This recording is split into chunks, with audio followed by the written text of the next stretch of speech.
Alfa dan Omega jilid 6 bab 70. Salah seorang dari saudaraku yang paling hina ini.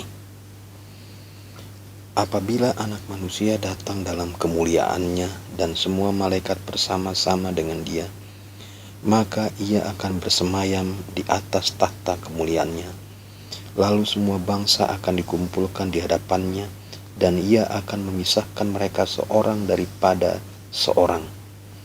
Demikianlah Kristus di Bukit Zaitun menggambarkan kepada murid-muridnya tentang peristiwa hari penghukuman yang besar itu. Ia menyatakan bahwa keputusan akan diambil atas satu hal.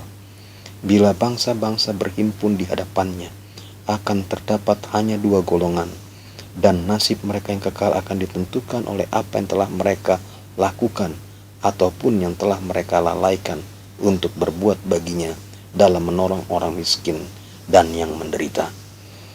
Pada hari itu Kristus tidak menunjukkan di hadapan manusia pekerjaan besar yang telah dilakukannya bagi mereka dalam memberikan hidupnya bagi penebusan mereka.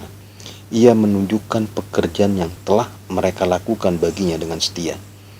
Bagi mereka yang didudukannya di sebelah kanannya, ia akan mengatakan, "Mari hai kamu yang diberkati oleh Bapakku, terimalah kerajaan yang telah disediakan bagimu sejak dunia dijadikan.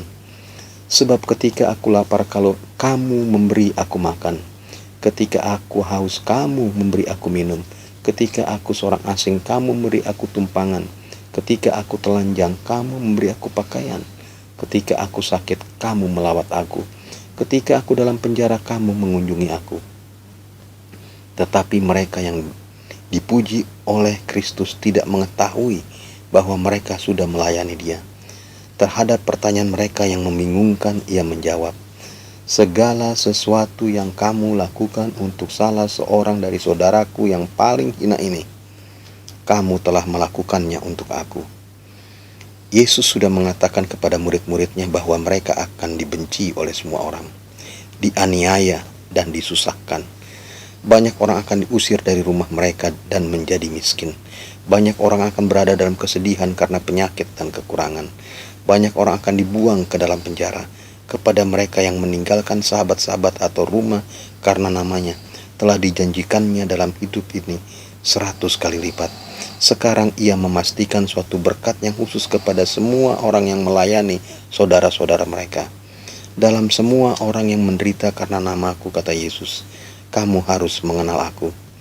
Sebagaimana kamu melayani aku, demikianlah juga kamu melayani mereka. Inilah bukti bahwa kamulah murid-muridku." Semua orang yang telah dilahirkan ke dalam keluarga surga dalam pengertian khusus menjadi saudara-saudara Tuhan kita. Kasih Kristus menyatu padukan anggota-anggota keluarganya, dan di mana saja kasih itu ditunjukkan, disitulah hubungan ilahi dinyatakan. Saudara-saudaraku yang kekasih, marilah kita saling mengasihi, sebab kasih itu berasal dari Allah, dan setiap orang yang mengasihi lahir dari Allah dan mengenal Allah. 1 Yohanes 4 ayat 7. Mereka yang dipuji oleh Kristus pada masa penghukuman mungkin telah mengetahui sedikit saja tentang teologi, tetapi mereka telah menaruh prinsip-prinsip ini dalam hati. Oleh pengaruh roh ilahi, mereka telah menjadi satu berkat bagi orang-orang yang berada di sekeliling mereka. Di antara orang kafir sekalipun terdapatlah orang-orang yang menaruh roh keramat tamahan ini. Sebelum mereka mendengar firman hidup itu, mereka telah bersahabat dengan para misionaris, malah melayani mereka, biarpun membahayakan hidup mereka sendiri. Di antara orang kafir terdapatlah orang-orang yang menyembah Allah dengan tidak mengetahuinya. Mereka yang kepadanya terang itu tidak pernah disampaikan dengan perantaran manusia, namun mereka tidak akan binasa. Meskipun tidak mengetahui akan hukum Allah yang tertulis, mereka telah mendengar suaranya berbicara kepada mereka dalam alam, dan telah melakukan perkara-perkara yang dituntut oleh hukum. Perbuatan mereka membuktikan bahwa Roh Kudus telah menjamah hati mereka, dan mereka dikenal sebagai anak-anak Allah. Alangkah heran dan senang orang-orang yang hina di antara bangsa-bangsa dan di antara orang kafir bila mereka akan mendengar dari bibir juru selamat, "Segala sesuatu yang kamu lakukan untuk salah seorang dari saudaraku yang paling hina ini, kamu telah melakukannya untuk aku. Alangkah senangnya hati kasih yang tidak terbatas bila para pengikutnya memandang dengan keheranan dan kegembiraan pada perkataan persetujuannya. Tetapi kasih Kristus bukannya dibatasi pada suatu golongan saja. Ia menyamakan dirinya dengan setiap manusia supaya kita boleh menjadi anggota-anggota keluarga surga. Ia menjadi anggota keluarga dunia. Ialah anak manusia dan dengan demikian menjadi saudara bagi anak laki-laki dan anak perempuan Adam. Para pengikutnya jangan hendaknya merasa diri terpisah dari dunia yang akan binasa di sekeliling mereka. Mereka menjadi sebagian dari umat manusia dari segenap lapisan masyarakat, dan sorga memandang kepada mereka sebagai saudara-saudara bagi orang berdosa dan juga bagi orang saleh. Orang-orang yang sudah jatuh, yang bersalah dan yang berdosa dirangkul oleh kasih Kristus, dan setiap perbuatan kebaikan yang dilakukan untuk mengangkat suatu jiwa yang sudah jatuh, setiap perbuatan kemurahan diterima sebagaimana dilakukan kepadanya. Malaikat-malaikat surga diutus untuk melayani orang-orang yang akan menjadi waris keselamatan. Kita tidak mengetahui sekarang siapa mereka itu. Belum dinyatakan siapa akan menang dan akan mendapat bagian dari warisan orang saleh dalam terang. Tetapi malaikat-malaikat surga sedang mengitari panjang dan lebar bumi, berusaha menghibur yang susah, melindungi yang terkena berbahaya, memenangkan hati manusia kepada Kristus. Tidak seorang pun dilupakan atau dilewati. Allah tidak memandang rupa orang, dan Ia memberikan penjagaan yang sama kepada semua jiwa yang telah diciptakannya. Bila engkau membuka pintumu terhadap orang-orang yang berkekurangan dan menderita, engkau sedang menyambut malaikat-malaikat yang tidak kelihatan. Engkau mengundang persahabatan dengan makhluk-makhluk surga. Mereka membawa suatu suasana kegembiraan dan damai yang suci.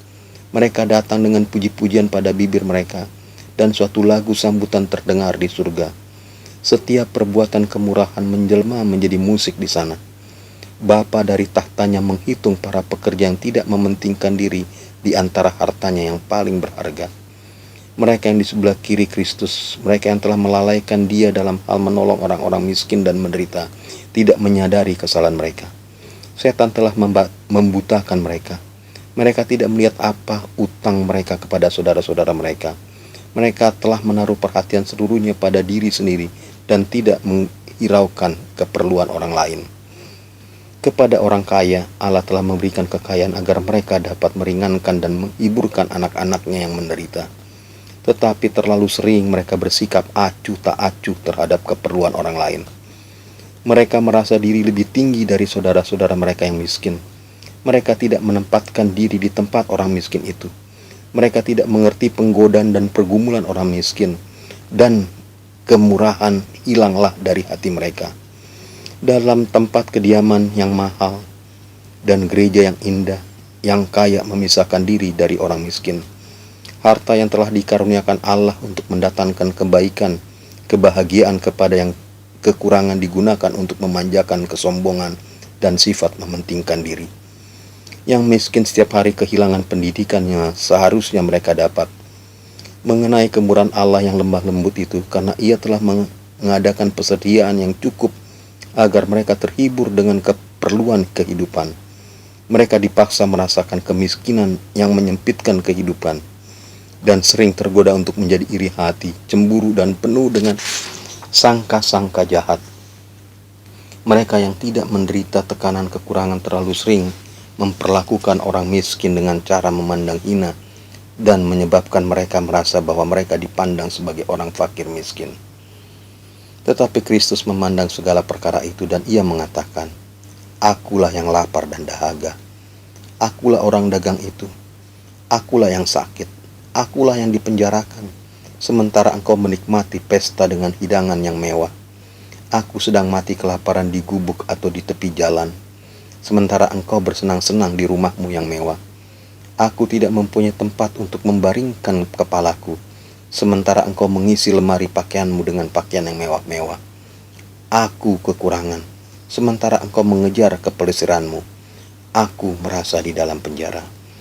Bila engkau memberikan roti sedikit kepada orang miskin yang sedang mati kelaparan, Bila engkau memberikan pakaian yang tipis untuk melindungi mereka dari cuaca yang sangat dingin, apakah engkau ingat bahwa engkau sedang memberikan kepada Tuhan kemuliaan itu?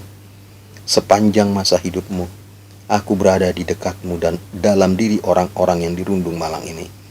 Tetapi engkau tidak mencari aku. Engkau tidak mau masuk ke dalam persekutuan dengan aku. Aku tidak mengenal engkau. Banyak orang merasa bahwa adalah suatu kesempatan yang luar biasa bila mengunjungi tempat-tempat Kristus selama ia hidup di bumi ini. Berjalan di tempat ia berjejak, memandang ke danau yang di tepinya ia suka mengajar, serta bukit-bukit dan lembah-lembah yang sering dipandangnya. Tetapi kita tidak perlu pergi ke Nazaret, ke Kapernaum, atau ke Betania agar dapat berjalan pada langkah-langkah Yesus. Kita akan menemukan jejak kakinya di sini, di tempat tidur orang miskin, di tempat tidur orang sakit, di pondok-pondok orang miskin, di lereng-lereng kota besar yang padat penghuninya, serta pada setiap tempat di mana terdapat hati manusia yang memerlukan penghiburan. Dalam berbuat seperti yang dilakukan Yesus ketika di dunia ini, kita akan berjalan pada langkah-langkahnya. Semua orang boleh mendapat sesuatu untuk dilakukan, karena orang miskin selalu ada padamu. Yohanes 12 ayat 8. Kata Yesus, dan tidak seorang pun perlu merasa bahwa tidak ada tempat di mana mereka dapat bekerja baginya. Berjuta-juta jiwa manusia yang sedia akan hinaan, yang terikat dengan rantai kebodohan dan dosa, belum pernah mendengar banyak tentang kasih Kristus bagi mereka. Seandainya keadaan kita dan keadaan mereka dipertukarkan, apakah yang kita inginkan mereka lakukan bagi kita? Segala perkara ini, selama ada dalam kuasa kita, wajiblah kita berbuat bagi mereka. Peraturan hidup Kristus yang olehnya masing-masing kita harus berdiri atau jatuh pada masa penghukuman ini ialah: segala sesuatu yang kamu kehendaki supaya orang perbuat kepadamu, perbuatlah demikian juga kepada mereka. Matius 7 ayat 12. Juru selamat telah memberikan hidupnya yang berharga agar dapat mendirikan suatu sidang yang dapat menjaga jiwa-jiwa yang bersusah dan tergoda. Serombongan orang percaya mungkin miskin, tidak terdidik, dan tidak dikenal. Meskipun demikian, dalam Kristus mereka dapat melakukan suatu pekerjaan di rumah, di tempat sekitar, di sidang, malah dalam negeri yang lebih jauh daripada tempat kediamanmu, yang akibatnya akan sama luasnya dengan masa kekekalan. Hanyalah karena pekerjaan ini dilalaikan sehingga begitu banyak murid-murid muda tidak pernah mendapat kemajuan melebihi abjad pengalaman Kristen. Terang yang sedang menyala dalam hati mereka ketika Yesus berkata kepada mereka, "Dosamu diampuni," dapat mereka pelihara dalam keadaan hidup oleh menolong orang-orang dalam kekurangan.